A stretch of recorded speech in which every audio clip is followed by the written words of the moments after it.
Bonjour et bienvenue à votre émission d'actualité Qu'en pensez-vous? Une émission où on va analyser l'actualité locale, nationale, internationale et où on va bien sûr parler des élections qui s'en viennent la semaine prochaine. Avec moi, comme à chaque semaine, une panéliste de qualité. Quelqu'un que j'adore et que j'apprécie pour son air débonnaire et son humour scabreux. Joanie Riendo. Bonjour, Joanie. Bonjour, Pierre. Ça va bien? Bien. Toi, t'as passé un beau voyage? Oui, c'est vrai. Je reviens tout juste de Moscou. Et puis, c'était fantastique. Je ne m'étalerai pas parce que je vais en parler pendant une heure, là. Mais c'était vraiment... Ça va être pour notre café après l'émission. Oui, fantastique pour les fans d'histoire, d'art, de culture, d'architecture. Vraiment fantastique, un lieu, c'est sécuritaire, c'est beau. Puis, je veux dire, étant un occidental, tu sais, je veux dire, c'était facile pour voyager, de voyager là-bas pour nous, là. Répondant aux standards russes. Répondant aux standards russes, c'était relativement facile, mais on a beaucoup apprécié notre périple moscovite. Bon, ben, on est content de te revoir à l'émission. On a eu une très belle semaine la semaine passée avec Jules. On est toujours content de te revoir. Super. Bon, on va décoller ça. On saute dans le bain parce que dès lundi, le 21 octobre prochain, nous allons aller voter. On va parler des résultats après, là. Ben, dans le sens qu'on les analysera la semaine prochaine, tout ça. Mais avant tout ça, j'aimerais que tu me fasses ton bilan de campagne avec les partis parce que ça a bougé énormément. C'était une campagne, moi, que je qualifie de plutôt négative. Donc, les grands partis ont cherché plus à attaquer les autres plus qu'à se faire valoir. Puis les partis comme le NPD, le Bloc, qui ont plus valorisé ce qu'ils voulaient faire, ça les a aidés. Parti vert aussi, qui a grimpé dans les sondages. Oui. Mais j'aimerais ça qu'on passe parti par parti et voir le bilan que tu fais de la campagne, ton analyse. Dans le comté, oui, mais en général, parce que je dirais qu'aujourd'hui, je ne sais pas si tu es d'accord avec nous, mais on fait plus des campagnes nationales, des campagnes de chefs, des campagnes d'image, plus que des campagnes de terrain, là, même si les candidats ne seraient peut-être pas d'accord avec moi, parce qu'eux, je le sais qu'ils ont travaillé fort sur le terrain, mais ce qu'on voit, ce qu'on entend, ce qu'on lit... Les retombées, on les voit surtout au niveau national, Ouais. Mais je vais être honnête, cette campagne électorale, je l'ai trouvée particulièrement drabe au niveau national. On a vu, oui, c'est même pas une perception, c'était que du négatif. On a toujours vu des attaques de parti à parti. Il n'y a pas eu d'éléments rassembleurs, il n'y a pas eu de projet. C'était des solutions à la pièce qui répondaient. Cette impression-là, mais on avait beaucoup de messages. Votez pas pour les autres, donc votez pour nous. C'est ça! Tu sais, c'est un peu un vendeur de char qui te dit ajoute mon char parce que lui de telle marque est pas bon, parce que lui de telle marque est pas bon, lui de telle marque est pas bon, donc il te reste juste le mien, mais non, tu valorises pas pourquoi ton char est bon, tu sais. Non, bien c'est ça.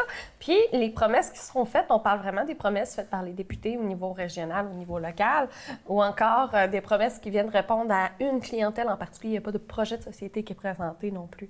Puis j'ai vu une analyse d'un économiste à Radio-Canada que j'ai trouvé bien intéressante. Quand ils font leur plan financier, quand ils font leur cadre financier, juste sur 4 ans. Il n'y a pas de projet à long terme, il n'y a pas de vision à long terme. C'est toujours répondre aux besoins, aux petites promesses qui ont été faites.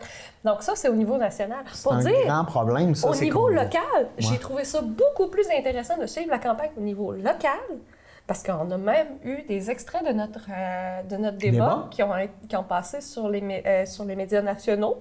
C'est Infoman, puis La soirée est encore jeune aussi, ça l'a passé à la radio. Parce qu'il y a un intérêt. Moi, je vais dire, j'ai carrément changé de bord au débat local.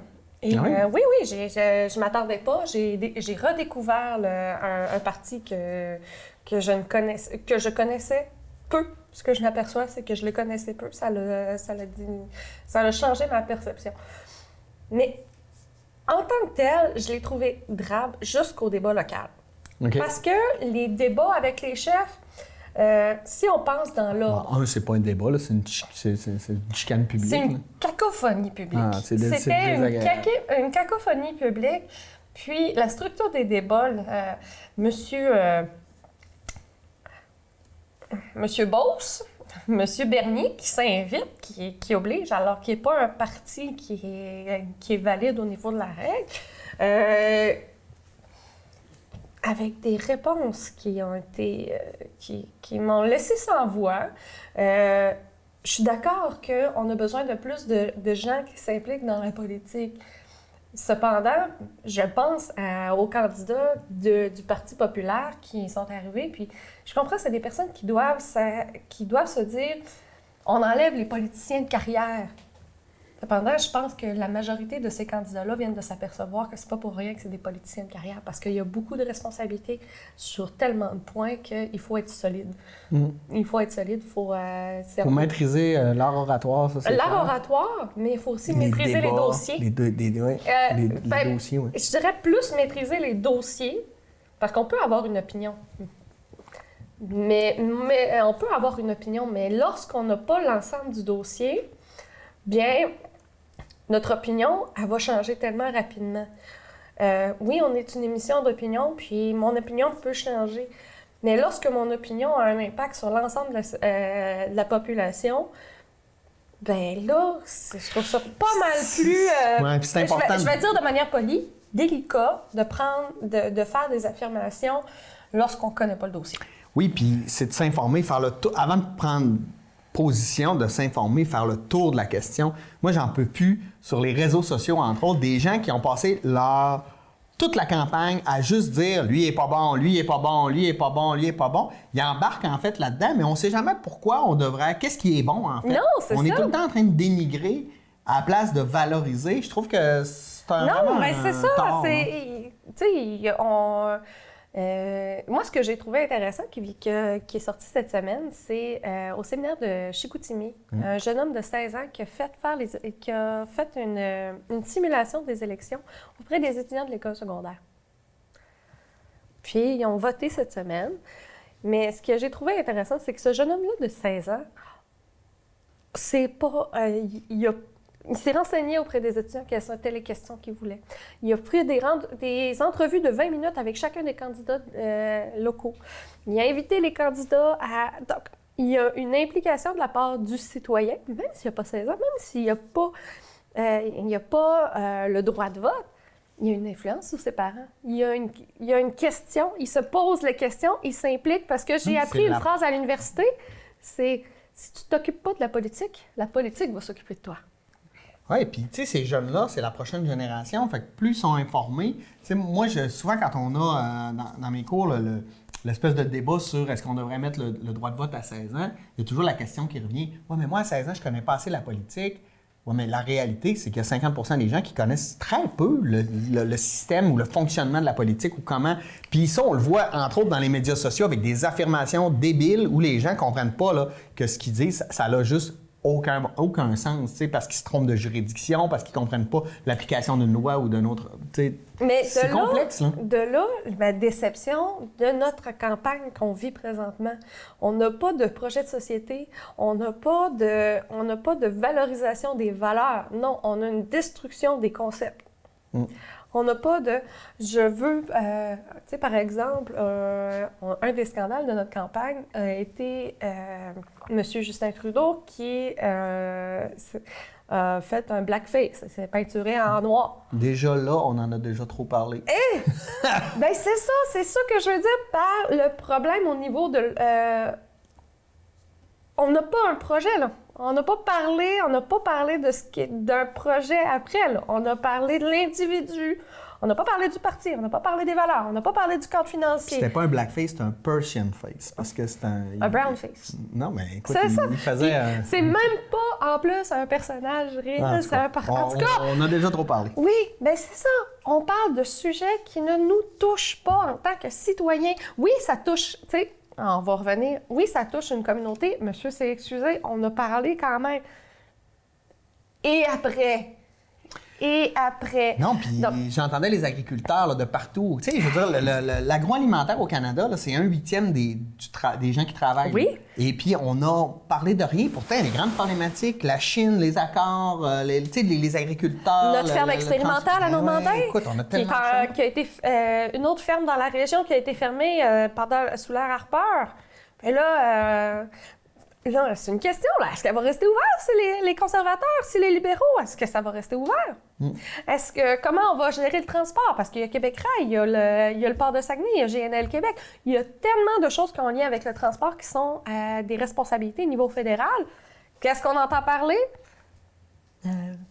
on entend parler de choses qui ne nous rassemblent pas. On parle qui nous rassemblent pas ou qui nous divisent pas. On n'entend pas de parler de projet de société. Puis quand je dis projet de société, ça veut dire une vision d'avenir, pas sur 4 ans, pas sur mes taxes l'année prochaine, pas sur mon impôt l'année prochaine. Qu'est-ce que je veux comme Canada dans les prochaines décennies? J'ai rien vu de ça. C'est pour ça que je l'ai trouvé drabe. Oui, Tandis qu'au niveau local, lorsqu'on a vu le débat local, et je vous invite vraiment, là, le débat local a fait plus que... certains extraits ont fait plus que 300 000 vues. On est pas mal moins que ça au Saguenay. Là. Plus de 300 000 vues sur le national. Combien de gens du Saguenay-Lac-Saint-Jean l'ont vraiment vu, le débat au complet, qui se sont renseignés sur les points qui sont faits? C'est bon. Non. Je parlais avec un collègue l'été passé. On est une circonscription baromètre parce qu'on va toujours essayer de voter pour celui qui va être au pouvoir et non pour celui qui va représenter nos valeurs. J'ai hâte de voir parce que là, ça risque d'être serré. Bien, ça va être très intéressant de voir les résultats du vote. Ça, c'est vrai. Parce que on parle vraiment d'une élection serrée. Pourquoi? Parce qu'il n'y a rien qui ressort du lot. Oui, il n'y a rien qui ressort du lot. Fait que tout le monde est sur ses bases. Tout le monde est sur ses bases, tout le monde est sur ses défenses. Mais les partis qui n'ont pas été sur la défensive, il y en a 3. C'est le Bloc, le NPD, Parti vert. Qui c'est qui ont avancé? Qui c'est qui ont fait connaître leurs valeurs? Tu sais, le Parti vert, là... OK, bien, gars, on va y aller. Bilan de campagne, Parti vert. Mettons, en 1 minute, comment tu qualifies leur campagne, leur position? Je sais qu'une minute, pour toi, c'est difficile, mais... Si tu me donnes un contexte, je suis capable. Oui. Parti vert. Elisabeth May qui a fait un très beau travail de représentation. On commence à connaître un peu les autres les éléments du cadre qui sort de l'aspect environnemental. Il y a encore beaucoup de travail à faire, mais je vois qu'ils gardent bien leur situation au niveau des provinces atlantiques puis des provinces maritimes. J'inclus aussi la Colombie-Britannique. Mais il reste encore à faire gagner au niveau des... je pense que le Parti vert, ce qui lui nuit, c'est encore le vote stratégique. Oui, moi, je suis content que le Parti vert soit sorti de juste l'angle environnemental, donc il nous a proposé d'autres choses. Ça, je suis content. Cependant, il y a un peu un irréalisme au niveau de leur cadre financier. Ils ont un gros travail à ce niveau-là. Ils ont eu la lettre D- en évaluation par les professeurs en politique et en économie de l'Université d'Ottawa. Parce que, tu sais, là, il est là le problème. C'est qu'à un moment donné... Ce que je trouve, c'est qu'on va... Il devrait prendre l'exemple des pays scandinaves qui ont réussi à faire le tournant environnemental, mais avec une économie qui roule à plein et avec aucun déficit. Mais c'est là que je trouve intéressant du fait qu'ils sont sortis de ce cadre-là. Je dis pas que c'est parfait, mais le simple fait de sortir du cadre environnemental, je trouve que c'est déjà extraordinaire pour eux, parce que je sais qu'ils ne l'avaient pas avant. Mais là, maintenant, on commence à se poser des questions sur d'autres choses, parce que là, la population n'a plus la perception de juste l'environnement du Parti vert. C'est un parti plus complet. Est-ce que ça répond vraiment aux besoins? Bien, il faut se renseigner. C'est notre rôle en tant que votant. On se renseigne. Est-ce que ça nous convient? Ça ne nous convient pas. Donc, d'accord. NPD? NPD, Jagmeet Singh, qui a été le seul à faire des preuves d'humour dans les débats, qui a démontré aussi... Il n'a pas sorti du lot, mais il n'était pas négatif. Ben moi, je l'ai trouvé... Je trouvais que c'était le meilleur chef, en ce sens où... Il était très pragmatique, connaissait ses dossiers. En général, je dirais 80% étaient plus positifs que négatifs. Oui. Puis, on le voit. Je pense que c'était difficile à lui quand il a été élu, qu'il n'était pas député, etc. C'était difficile, puis il partait de loin. Mais je trouve qu'il a fait une excellente campagne, très surprenante. Oui, mais quand on s'entend, là, il y a encore le fantôme de Jack Layton. Donc, il faut vraiment travailler là-dessus. Oui. Puis, je veux dire... Mais il y a une bonne équipe avec Alexandre Bourris, avec l'ancien chef, c'est quoi son nom, de Montréal, Thomas Mulcair. Donc, on a vraiment des belles équipes. On a des bons représentants. Ruth-Hélène Brosseau dans le secteur de Masquinongé, qui, elle, a été élue, était en croisière. Mais finalement, ça fait 2 mandats qu'elle fait, elle est bien appréciée. Donc, on parle vraiment, le NPD a une montée très intéressante. Puis, mais au Québec, ça va être plus difficile. Oui, mais d'un autre côté, on a 2 partis qui cherchaient la balance du pouvoir. Puis, on les a vus dans les débats, ils s'entraident. Le Bloc québécois. Oui, traversons pour le Bloc, là. 2 mois avant les élections, là. Campagne. 2 mois avec les élections, là, c'était quoi la question que les commentateurs politiques demandaient? Va-t-il leur rester un député? Va-t-il leur rester un député? Va-t-il survivre? Va-t-il... Là, présentement, les grands partis ont peur. De 30 députés, là. On parle... tu sais, il y a des projections qui le donnent jusqu'à 34 députés au Québec. Ben, c'est ça, là. Présentement, les partis majeurs ont peur. Commence à avoir peur, mais en plus, on voit qu'il y a quand même beaucoup de cohésion entre les programmes du NPD et du Bloc québécois. Donc, la balance du pouvoir... Oui, puis ils se sont collés aussi sur la CAQ qui est très populaire au Québec. Puis, je pense que les conservateurs et les libéraux ont pensé qu'ils allaient facilement voler les comtés des bloquistes et du NPD au Québec, en Ontario, parce que ça allait pas bien. Puis finalement, au contraire... Là, mais une stratégie négative, alors que nous, on a besoin, au Québec, avec l'incertitude qu'on vit sur différents milieux, on a besoin de quelque chose de concret. Lorsqu'on fait juste taper sur la tête des autres partis, mais là, ces 3 partis-là qu'on vient de parler, bien, apportent quelque chose de déjà un peu plus concret, déjà un peu plus local, et viennent répondre aux questions. On n'entend pas parler dans les médias, par exemple, de la situation des membres de l'UPA. On n'entend pas. Mais au niveau local, on les voit, on en entend parler. Donc, moi, c'est les 3 qui m'ont vraiment impressionnée. Parce qu'on entend... Pour ceux qui disaient que le nationalisme était mort, là, ça aussi, c'est une grosse, grosse différence. C'est une question à me poser, si c'est du nationalisme. Oui, si on y va dans la définition qu'on connaît tous, qui est valoriser les pouvoirs de notre province. Oui. Est-ce que c'est de l'indépendantisme? Ça, pas nécessairement. Non. C'est ça. Mais je sais qu'il y a plusieurs personnes qui ne connaissent pas la différence, mais c'est ça. Le nationalisme, c'est on veut garder les pouvoirs, on veut faire valoir les différences du Québec. L'indépendantisme, c'est ça. Les acquis culturels, linguistiques, etc. Valoriser les solutions qui sont mises par le Québec malgré la responsabilité fédérale aussi. Là, ça l'a bougé beaucoup. Le respect des compétences du fédéral, provincial, etc. On est beaucoup là-dessus. Et ça devient intéressant parce qu'ils pourraient réellement avoir la balance du pouvoir dans un gouvernement minoritaire. Donc là, s'ils savent jouer cette carte-là, ce qui n'a pas toujours été le cas, parce que moi, je trouve que dans d'anciens gouvernements minoritaires, on a passé à côté quand on aurait pu vraiment faire avancer les dossiers. On y reviendra là, sur le gouvernement majoritaire-minoritaire. Mais je pense que ça a été un atout pour les 3 partis qu'on vient de parler, de se dire on vise pas le pouvoir, on vise la balance du pouvoir. Ça leur a vraiment permis de dire de bien beau pas être au pouvoir, c'est un minoritaire, là. C'est qui va avoir le pouvoir? C'est qui va faire valoir ses valeurs? C'est qui va... Bien, c'est le parti d'opposition. Le parti d'opposition va dire oui, non.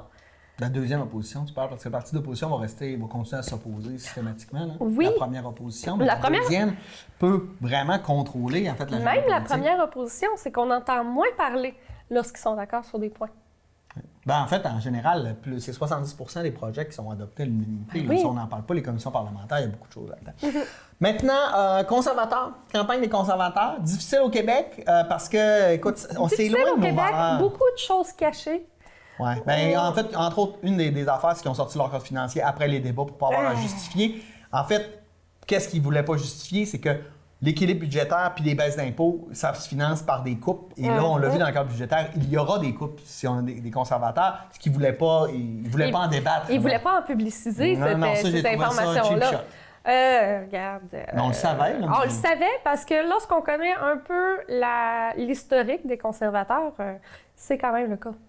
Oui, puis j'ai une problématique aussi au niveau national, c'est que je trouve que les conservateurs du Québec sont grandement différents des conservateurs de l'Ouest au niveau du conservatisme, pas économique, ça je pense qu'ils s'entendent, mais sur le conservatisme social, idéologique, on est très loin. Là. Oui. Et c'est pour ça que j'ai un peu de misère avec le message d'amour qu'Andrew Scheer a en disant « Vous êtes maître chez vous. » Non. Ouais, vous êtes maître chez vous, mais on va vous obliger à passer un pipeline. J'ai un peu de misère. Non, c'est ça, parce que je pense que ces 2 annonces-là n'ont même pas eu 48 heures. Ouais.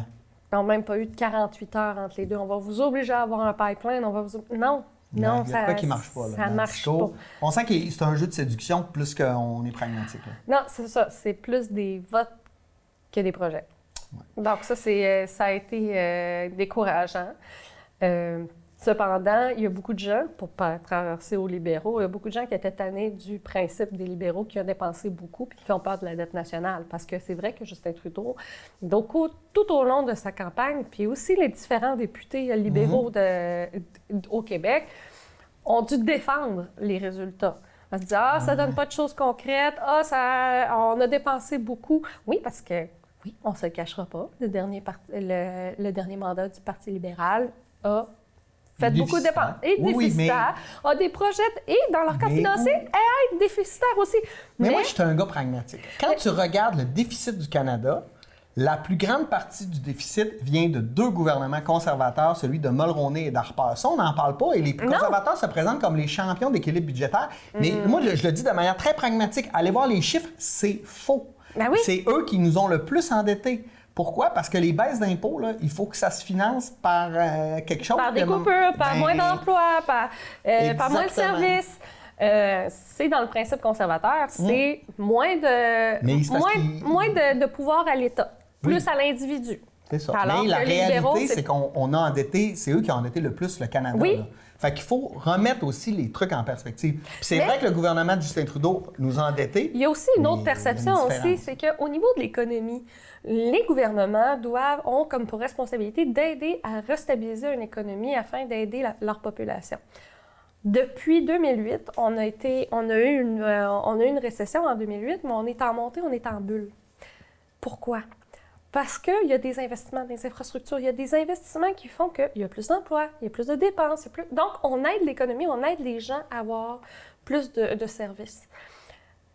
C'est quand on a des problèmes financiers en tant que population, pas en tant que gouvernement, en tant que population, qu'il faut investir. Parce que l'argent du gouvernement va aider à avoir des projets. Tu sais, la DEVI va aider à démarrer l'économie au niveau local. C'est la base du keynésianisme. Oui. Bien, quand ça va bien, là, on coupe des subventions, on coupe dans d'autres choses afin de ne pas se retrouver dans une bulle. C'est là qu'on a l'équilibre. Donc, c'est normal qu'un gouvernement, selon moi, dans le principe économique, parce qu'encore une fois, l'économie, c'est plutôt une façon d'exprimer ses points de vue, bien, l'économie reste une science humaine, c'est pas une science. C'est ça. C'est pas des maths, là. On va se le dire bien franchement, c'est pas des maths. Bien, j'ai perdu un petit peu mon idée, je reviens. Bien, moi, dans ma perception du développement politique, du développement économique, parce que c'est un point important, c'est une grosse insécurité avec la rareté de main-d'œuvre, avec le manque de ressources. C'est un problème partout. Bien, faire beaucoup de dépenses, s'endetter pour aider les gens à faire plus d'argent puis avoir des retombées à long terme, bien là, je trouve que c'est tout à fait raisonnable. Il ne faut pas voir sur 1 an, 2 ans ou ses propres impôts aussi. Il faut voir dans l'ensemble. Les gens ont tellement de la misère à faire ça, à penser en société. C'est de la macroéconomie. Ben oui. C'est de la macroéconomie. C'est normal. Déjà que c'est compliqué, on ne se le cachera pas, nous-mêmes gérer nos produits financiers. Donc, essayer de voir au niveau de la politique, au niveau de l'impact d'une société, il faut avoir de l'intérêt. Et ça, on n'a pas beaucoup d'outils pour développer cet intérêt. Je vois le temps qui file, puis j'ai encore 2 petits sujets en train de les élections. Gouvernement, là, on s'en va de plus en plus vers un gouvernement minoritaire. Là, on essaie de démoniser ça encore. Mais ça peut être 5 gouvernements minoritaires. Soit une coalition, soit une balance du pouvoir. Donc, les partis vont être obligés de se parler, de s'entendre, de négocier pour faire avancer, à la place que le parti au pouvoir qui est majoritaire décide tout et fonctionne un peu comme une dictature à échéance. Puis que le deuxième, après, va défaire ce qui a été fait il y a 4 ans. C'est ça. Là, on peut se parler, puis on peut faire avancer. Je trouve ça hyper sain, moi. Ça m'excite même l'option d'un gouvernement minoritaire, de coalition. Je pense que si les gens apprennent à se parler puis à négocier... On va pas faire passer les projets où tout le monde est d'accord. Ben oui, on va faire des compromis. Si tu veux ça, ben donne-moi ça. C'est ça la base, en fait, de la démocratie. Majoritaire. C'est facile. Tu passes des lois, tu passes des lois, tu passes des lois. Ça veut pas dire tu mets le baillon si tu veux pas que ça prenne trop de temps. Je sais pas de quoi tu parles. Mais dans les 2 cas, il y a beaucoup d'avantages. Et dans la situation qu'on a présentement avec la réflexion sur l'environnement, la réflexion sur le développement économique, la réflexion sur la rareté de main-d'œuvre, la réflexion sur les sables bitumineux, sur les différentes énergies, la réflexion sur les relations internationales, par exemple, avec la Chine et les États-Unis, c'est nécessaire d'avoir une équipe, parce que le Parlement est une équipe au complet. Oui, il y a des petits sous-groupes, mais il faut les voir comme une équipe qui doit travailler ensemble. Bien, qui travaillent ensemble! Oui. Au lieu de se dire, moi, j'ai le pouvoir, je vais décider, bien, c'est dans une situation économique, dans un développement comme ça, qu'il faut que les gens se parlent. On est dans une situation qui est plus que délicate, là, qui s'en vient. Il ne faut pas attendre que la bulle explose. Elle va exploser sous peu. Je sais que ça fait 4 ans que les économistes le disent, ça fait 4 ans que les politiciens le disent, ça fait 4 ans que... Mais... ça va arriver. Ça fait 50 ans que les scientifiques nous disent qu'il va y avoir un changement climatique, ça n'a pas bougé vite. Attends un peu. Ah, c'est ça. OK, hey, mon dernier sujet en lien avec les élections, je veux savoir, parti politique et vie privée. Parce qu'on voyait que les partis politiques... C'est sorti mercredi matin, mercredi dernier. Une étude qui a été faite par Radio-Canada. Les partis politiques et la vie privée. Savais-tu que les partis politiques ne sont pas assujettés à la loi de la vie privée? Non, je ne savais pas, je le sais maintenant. Mais c'est scandaleux. Ça veut dire que les métadonnées, ils peuvent les accumuler, les partager, les utiliser comme ils veulent. Oui, les métadonnées, non. C'est plutôt que lorsqu'on arrive et qu'on a des membres du parti qui viennent nous voir à la maison, qui viennent frapper à la porte, savez-vous quelles sont les informations qu'ils ramassent? Genre, est-ce que c'est une minorité visible qui m'ouvre la porte? OK. Quelle est sa religion? Est-ce qu'il y a des enfants? Est-ce que, il y a un sticker NASCAR sur son char? OK, bien là, il est plus dans le domaine automobile. Il travaille dans quel domaine? Il est dans quelle ville? Toutes les informations autour de la maison, ils les accumulent. Donc, c'est pas une information qu'on leur donne de manière consciente à chaque fois qu'on leur ouvre la porte. Est-ce que c'est une femme? Est-ce que c'est un homme? La valeur de l'auto est de combien? La maison est de combien? Donc, ils prennent toutes ces informations-là. Puis, par exemple, ce qui a créé cette enquête-là, c'est qu'en Colombie-Britannique, il y a des gens de la communauté juive qui ont reçu un dépliant qui ne vient pas d'un parti, qui compare un des deux partis à la gestion de l'État hébreu. OK. Mais c'est vraiment avec leur adresse. C'est pas envoyé à tout le monde. C'est leur adresse. Du ultra-profilage. Donc, c'est plus qu'inquiétant, là. C'est beaucoup plus qu'inquiétant. Ça veut dire que on se retrouve dans une situation... Moi, je fais juste penser à Orson Welles puis 1984. Puis qu'est-ce qu'on peut faire? Est-ce qu'on devrait assujettir les partis politiques aux mêmes règles que les géants du web? Tu sais, au niveau de la gestion des... Il faudrait déjà que les géants du web respectent une législation, mais... il faudrait je ne sais pas comment ça pourrait se transformer en législation, mais c'est plus qu'inquiétant parce que déjà, on donne beaucoup d'informations sur les médias sociaux qui sont accessibles. Mais là, quand c'est rendu que, dépendamment de ton entrée, si elle finit en pavé ou en asphalte ou en pierre, là, et la valeur de ton auto, là, non, là, c'est du profilage ultra spécifique, là, Mais on a une grosse réflexion à faire sur la protection des données personnelles. On le voit avec le scandale Desjardins et autres, etc. L'ensemble de nos éléments de la vie privée doivent être surveillés. Donc oui, c'est une responsabilité citoyenne individuelle, mais ça reste quand même... moi, c'est inquiétant, c'est la méthode, surtout. Parce que oui, les méthodologies, on en travaille, mais je pense que de cette manière-là, ils ont détourné en disant on ne passera pas par les médias sociaux, on va juste, à chaque fois qu'on passe en frappant une maison, on va tout noter. Ouais. Merci beaucoup, Joanie, pour cette analyse politique. C'était bien intéressant, agréable. Nous, on prend une petite pause et on vous revient tout de suite après avec des nouvelles plus locales. À tout de suite.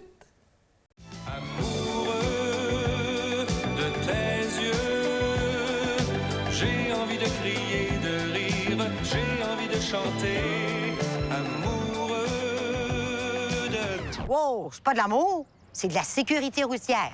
Quand t'es piéton, faut que tu fasses un contact visuel avec les conducteurs avant de traverser.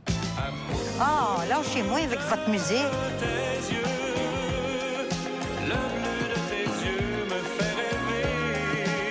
Épargne Placement Québec présente le risque selon Renault. Renault a toujours eu un goût prononcé pour le risque. On pourrait même dire qu'il aime prendre le risque à deux mains. Mais quand est venu le temps de réaliser son projet de retour aux études, Renault n'a pris aucun risque. Avec les obligations à taux progressif d'Épargne Placement Québec, Renault bénéficie d'un placement à la fois sûr, flexible et rentable. Communiquez avec nous.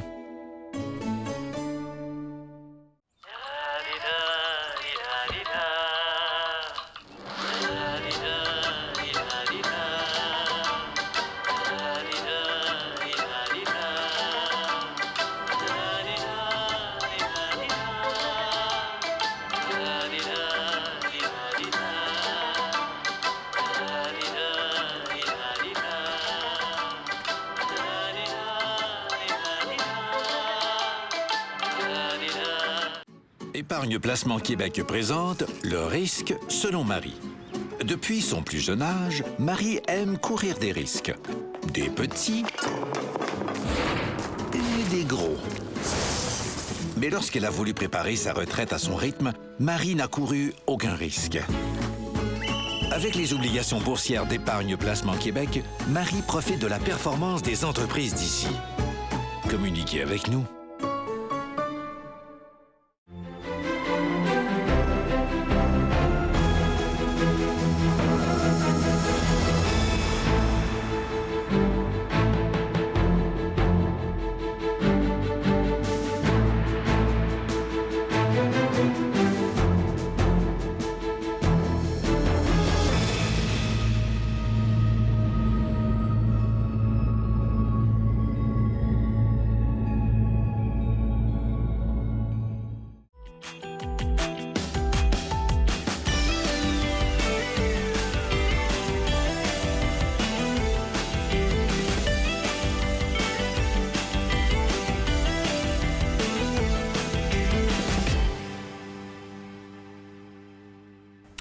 On est de retour avec la suite de notre analyse de l'actualité de la semaine.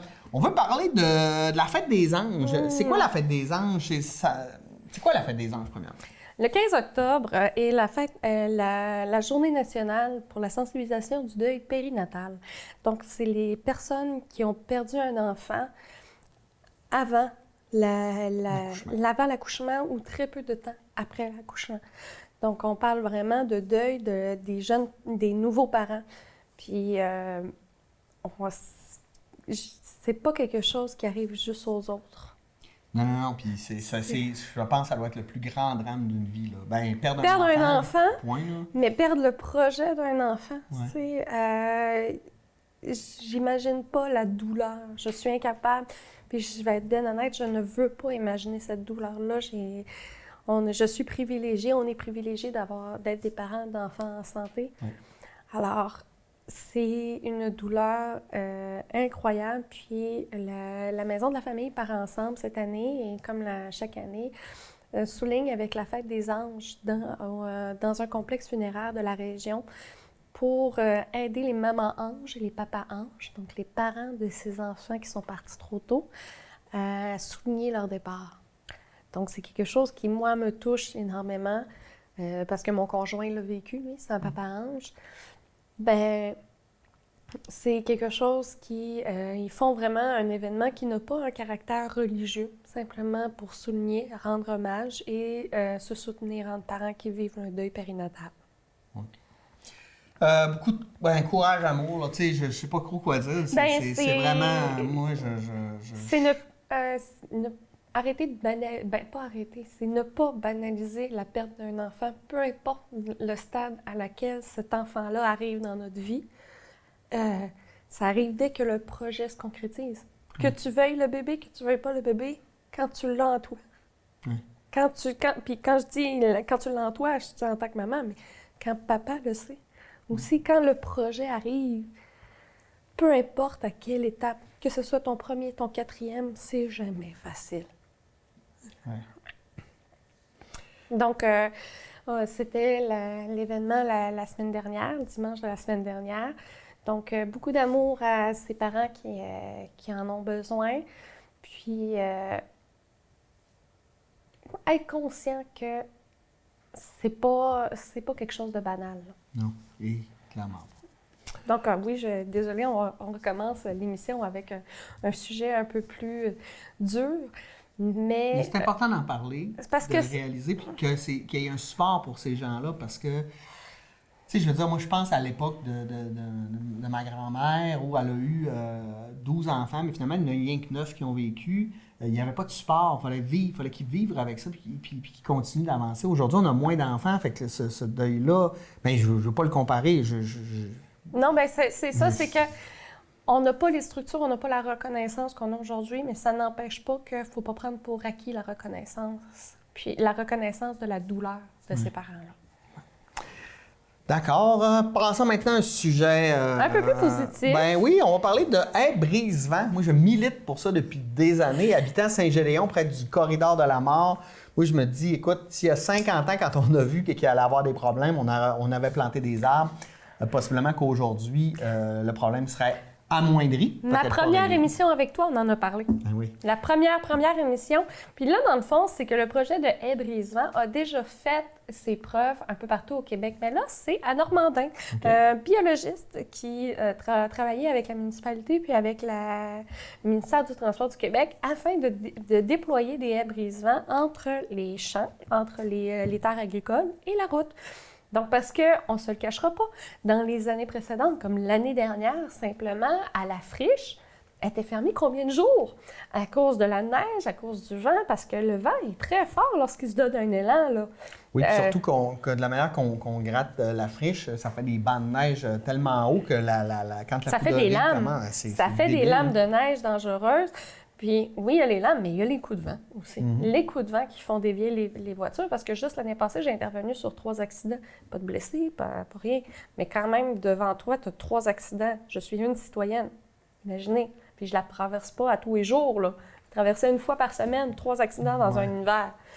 Donc, là, on parle vraiment de la route 169 entre Normandin et Albanel, puis je pense qu'entre Normandin et Saint-Félicien, Saint-Méthode aussi. Okay. Mais... une belle méthode écologique. C'est écologique. Beau aussi, les arbres. Ça nuit pas aux terres agricoles non plus, hein? C'est ça qu'il faut se dire non, aussi. Ça aide à nourrir les terres, à drainer l'eau, à garder l'humidité, en fait, dans la terre. Oui, puis en plus, régulièrement, je pense qu'aux 2-3 ans, on creuse les fossés. Alors qu'au contraire, parce que l'écoulement fait que les fossés se remplissent de la terre des agriculteurs. Tandis que là, les racines vont retenir cette terre-là. Donc, en plus, c'est une solution de développement durable parce que l'arbre va s'adapter à l'écologie ambiante, à la situation ambiante, contrairement à un muret. Le muret, on va toujours avoir un entretien à faire.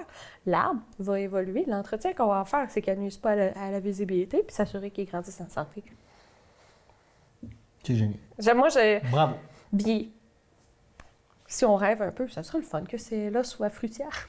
Ben oui, pourquoi pas? Des arbres fruitiers, écoute, ou des arbres à noix, ou des... Ah ben oui! Il y a plein de possibilités, là. Ben c'est ça! On pourrait partager entre nous, aller cueillir des noix. Mais, tu sais, moi, je suis toujours un oui et. Il y a des gens qui sont dans le oui mais, qui sont toujours dans ah oui, mais ça ne marchera pas à cause de ça. Moi, je suis dans le oui et. C'est tellement le fun. Et pourquoi on n'irait pas un petit peu plus loin? Je suis d'accord avec ça. Vous parlez maintenant de Rio Tinto Alcan qui repousse ses investissements dans la région, qui était supposé le faire à Alma pour l'usine de billettes et à Jonquière pour agrandir l'usine AP de Jonquière. Là, moi, j'aime pas ce mode de gestion-là. Il y a un an, au début de l'année, en février, je pense, on fait des annonces, on va faire ça. Après ça, on demande aux villes, aux syndicats de mettre de l'eau dans leur vin. Et là, on rallonge la convention collective, on donne des... Et après ça, les projets ne se feront pas. Malgré que Rio Tinto a fait des milliards de profits l'année passée à cause de la conjoncture de l'aluminium. Sauf que si on veut vraiment avoir une vision d'avenir, là, les investissements, tu les fais maintenant parce que quand le marché va remonter, tu vas être prêt à embarquer dans le marché avec des usines performantes à la fine pointe. Parce que quand ça va remonter puis tu vas commencer à faire ton usine, là, ça va prendre quoi, 3 ans avant qu'elle soit en fonction? Il va être quoi? Avant qu'elle soit efficace. Ben non, mais c'est ça. Je comprends pas leur manière de gérer, puis c'est toujours la même chose avec RTA. On demande, mais on donne pas beaucoup. Bien, oui, on demande, mais on promet beaucoup aussi. On promet beaucoup. Et rappelle-toi l'entente qui avait été faite, ça fait quoi, il y a 12 ans, sur l'ère Charest, il était supposé d'investir 2 milliards dans la région en 10 ans. 10 ans après, il y en avait à peine 400 millions d'investis.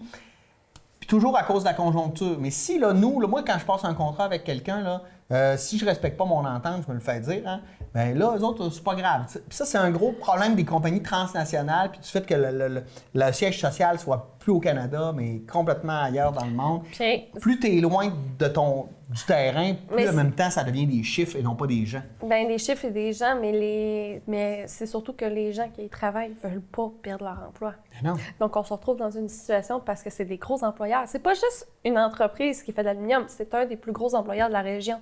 Donc, le pouvoir qu'il a politiquement, Mais c'est moi, je vais quelque mettre chose un qui bémol me... sur ce que tu dis. C'est parce que c'est un employeur gros. Ça Oui, ne veut pas dire que mais c'est il a déjà l'ensemble été des employés. Un beaucoup plus gros employeur. Maintenant, il y a le tiers des emplois qu'il a déjà eu dans la région, mais il demande toujours et toujours plus quand lui en donne toujours et toujours moins. J'ai un problème avec ça. Oui, je suis tout à fait d'accord. Moi, ça fait juste 3 ans que je suis dans la région. Mais ça fait 3 ans que j'ai pas entendu un mot positif. Oui, ils ont des projets. Moi, c'est comme certains politiciens, on va faire un plan d'action. C'est quand qu'on va voir les actions. Oui. Donc, c'est ça. Moi, c'est quelque chose qui me... Encore une fois, c'est parce que ce matin, moi, quand je suis arrivée, parce qu'on enregistre le mercredi matin, quand je suis arrivée, moi, ce matin, j'avais vraiment une perception de l'économie, puis je m'aperçois que un problème qu'on a eu dans plusieurs régions du Québec, puis on ne parle pas juste du système de l'aluminium, on parle aussi de la gestion forestière. On a des ententes qui disent on va vous donner la ressource, à condition qu'il y ait des investissements sur un court, moyen ou long terme. D'accord. Mais ils arrivent toujours au début de l'échéance, puis ils ont une bonne raison de ne pas le faire.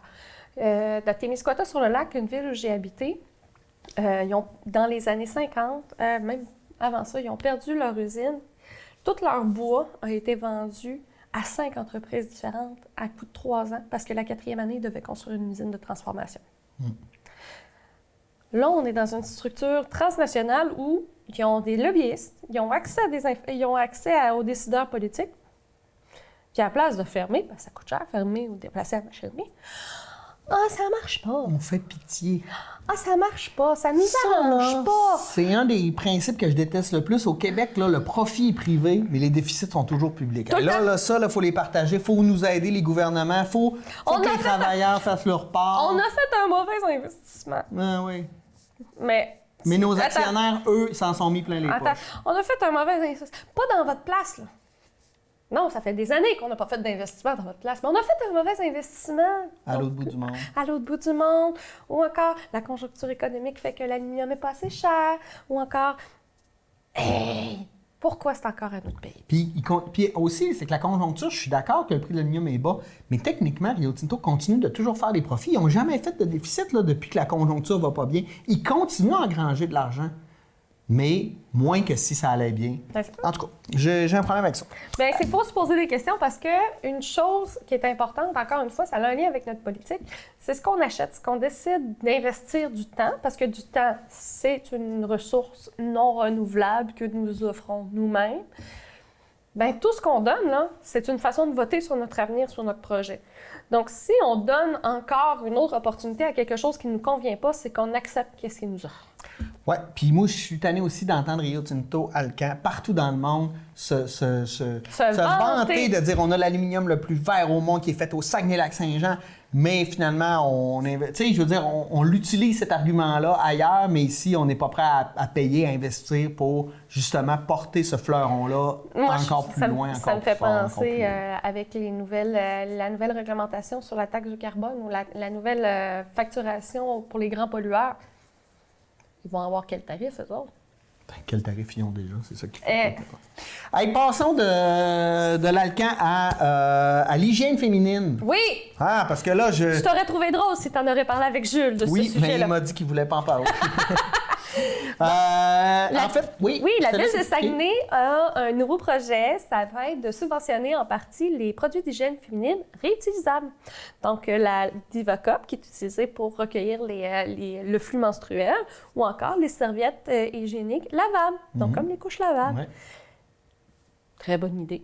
Je suis une femme, je dépense énormément d'argent une fois par mois pour ça, pour les jeter. Oui, puis là, moi, j'entends des hommes là, dire « Ouais, mais il n'y a pas un homme qui dépense ou qui aide sa femme à payer pour la pilule, pour les serviettes sanitaires, pour tout ça. » Puis c'est toute la femme qui a la charge de ça. À un moment donné, ça prend un peu d'équité. Au niveau féministe, déjà il y a 10 ans, au Québec, on a gagné une grande bataille parce que les produits féminins sont plus taxables. Ouais. Donc ça, c'est déjà bon parce que c'est considéré comme un service essentiel, un soin de santé. Ben oui. C'est un soin de santé, c'est important.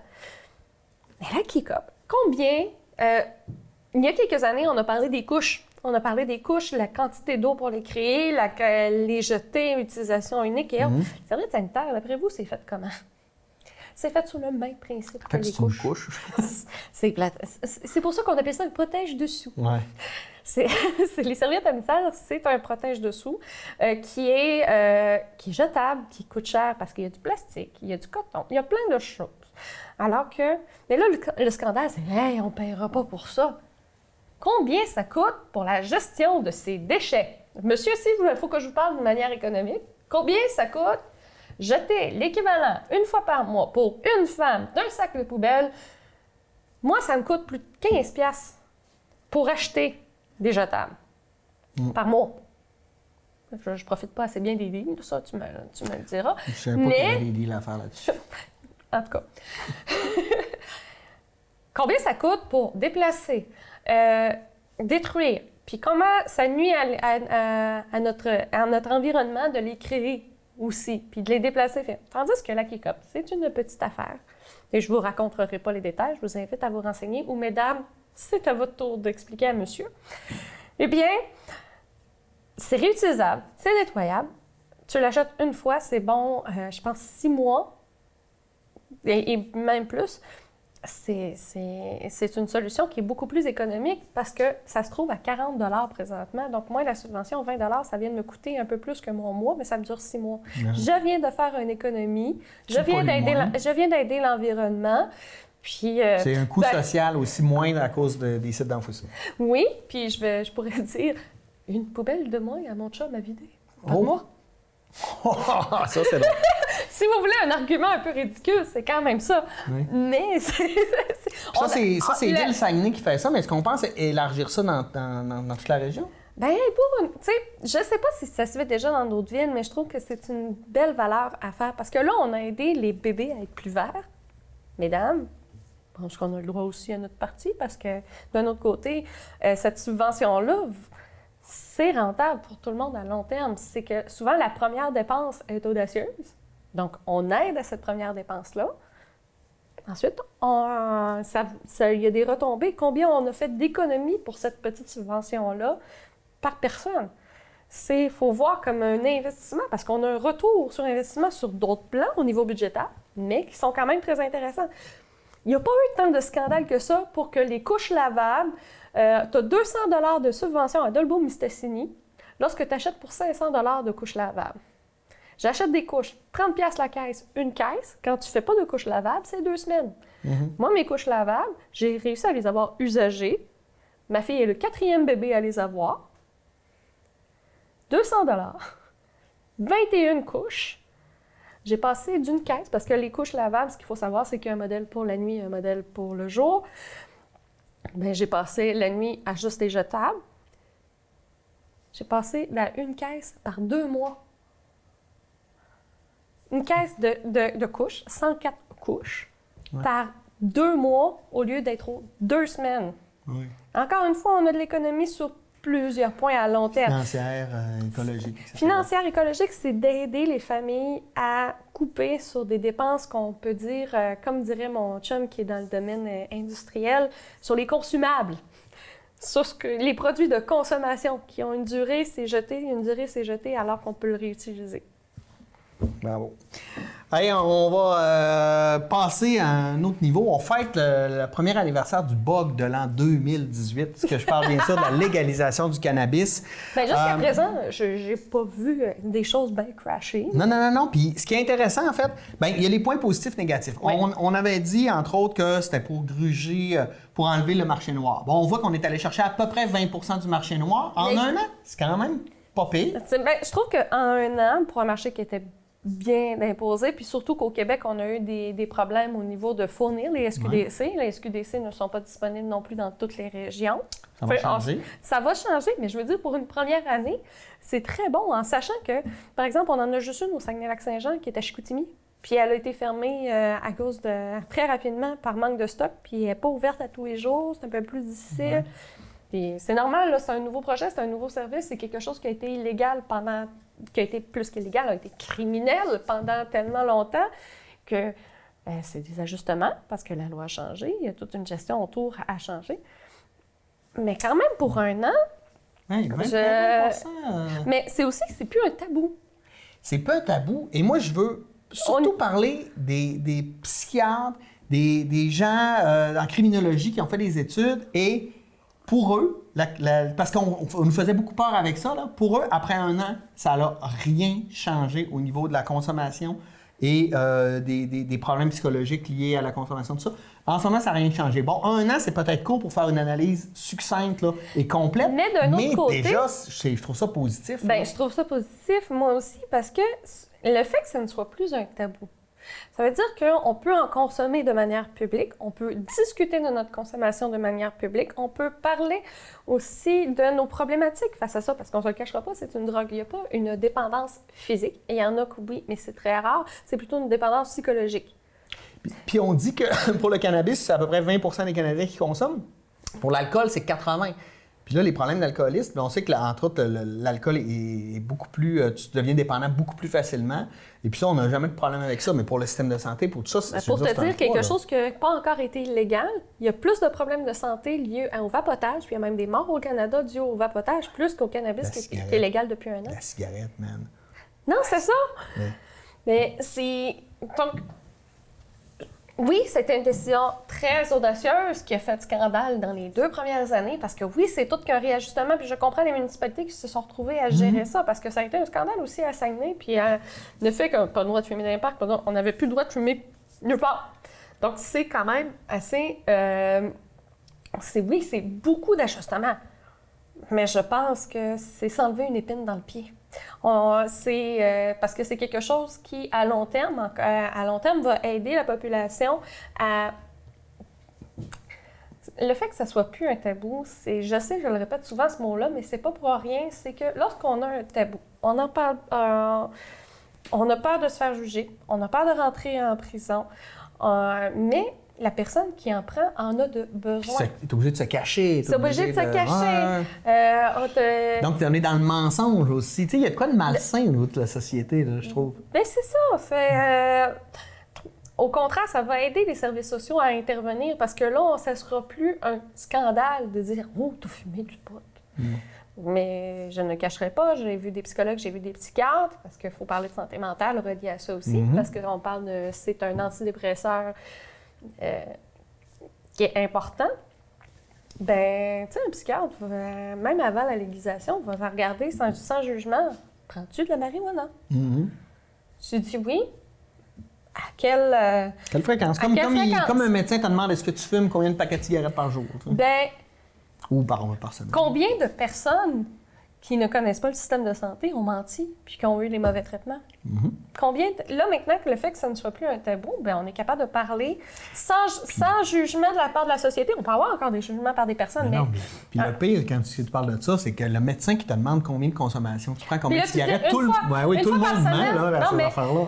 Tout le monde ment. Je dirais pas ça, mais tu sais, quelqu'un qui va dire, ben moi, je 1 fois ou 2 par semaine, OK, c'est raisonnable. Ouais. Quand un psychiatre te dit « OK, c'est raisonnable pour la consommation d'un produit illicite », ça donne pas mal une idée. Là. Puis quand on dit 1 fois par semaine, là, j'en ai des amis qui disent « Oui, 1 fois par semaine », mais du lundi au dimanche. Voilà, c'est un autre problème. C'est un autre problème. Mais c'est ça. Moi, je suis bien heureuse. Pour te dire, j'en ai même pas fumé. Puis j'en fumais alors que c'était illégal. Oh, le chat sort du sac, la police est arrivée dans quelques... Fille de police à part de ça.